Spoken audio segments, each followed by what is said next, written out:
നമസ്കാരം. Aroor vision news ചാനലിലേക്ക് സ്വാഗതം.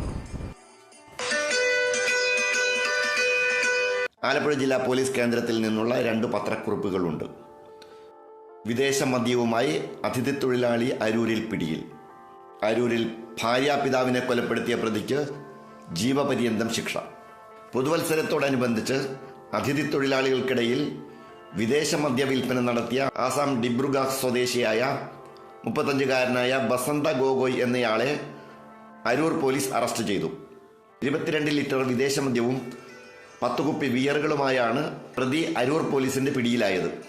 പുതുവത്സരത്തോടനുബന്ധിച്ച് ആലപ്പുഴ ജില്ലാ പോലീസ് മേധാവിയുടെ നിർദ്ദേശപ്രകാരം പ്രവർത്തിച്ചിരുന്ന പ്രത്യേകം പട്രോളിംഗ് ടീമാണ് ചന്ദിരൂർ പഴയ പാലത്തിന് സമീപം മദ്യവിൽപ്പന നടത്തിക്കൊണ്ടിരുന്ന ബസന്തിനെ പിടികൂടിയത്.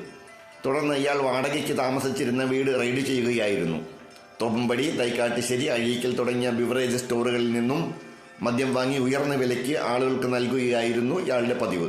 Aroor police station sub inspector S Geethumol, probation sub inspector Binu Mohan, sub inspector Sajan, ASI Sudheesh Chandrabose, senior civil police ഓഫീസർമാരായ ശ്രീജിത്ത്, വിജേഷ്, ശ്യാംജിത്ത്, ടെൽസൺ തോമസ്, രശോബ്, സിവിൽ പോലീസ് ഓഫീസർമാരായ ജോമോൻ, റിയാസ്, നിതീഷ് മോൻ, അമൽ പ്രകാശ്, ശരത്ലാൽ എന്നിവരാണ് പോലീസ് സംഘത്തിൽ ഉണ്ടായിരുന്നത്. മറ്റൊരു വാർത്തയുള്ളത്, ഭാര്യാപിതാവിനെ കുത്തിക്കൊലപ്പെടുത്തിയ കേസിലെ പ്രതിക്ക് ജീവപര്യന്തം ശിക്ഷ വിധിച്ചു. അരൂർ പഞ്ചായത്ത് 14-ാം വാർഡിൽ കായിപ്പുറത്ത് വീട്ടിൽ അനിലിനാണ് ആലപ്പുഴ 3-ാം നമ്പർ അഡീഷണൽ ജില്ലാ കോടതി ജഡ്ജി അജികുമാർ ശിക്ഷ വിധിച്ചത്. ജീവപര്യന്തം കഠിന തടവും 50,000 രൂപ പിഴയുമാണ് ശിക്ഷ. 2014 ജനുവരി 28-നാണ് കേസിനാസ്പദമായ സംഭവം നടന്നത്. അനിലിന്റെ ഭാര്യാപിതാവായ അരൂർ പഞ്ചായത്ത് 14-ാം വാർഡിൽ കരുത്തുത്തറ വീട്ടിൽ 60-കാരനായ ഗോപിയെ കത്തികൊണ്ട് നെഞ്ചിൽ കുത്തി കൊലപ്പെടുത്തിയെന്നായിരുന്നു case. Aroor police station SI ആയിരുന്ന SS ബൈജു രജിസ്റ്റർ ചെയ്ത കേസിൽ Kuthiyathode circle inspector S Ashok Kumar അന്വേഷണം നടത്തി റിപ്പോർട്ട് സമർപ്പിക്കുകയായിരുന്നു.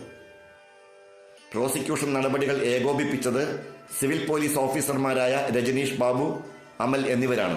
വിചാരണയ്ക്കായി പ്രോസിക്യൂഷന് വേണ്ടി additional public prosecutor NB Shari ഹാജരായി. പ്രതിയെ ആലപ്പുഴ ജില്ലാ ജയിലിലേക്ക് മാറ്റി.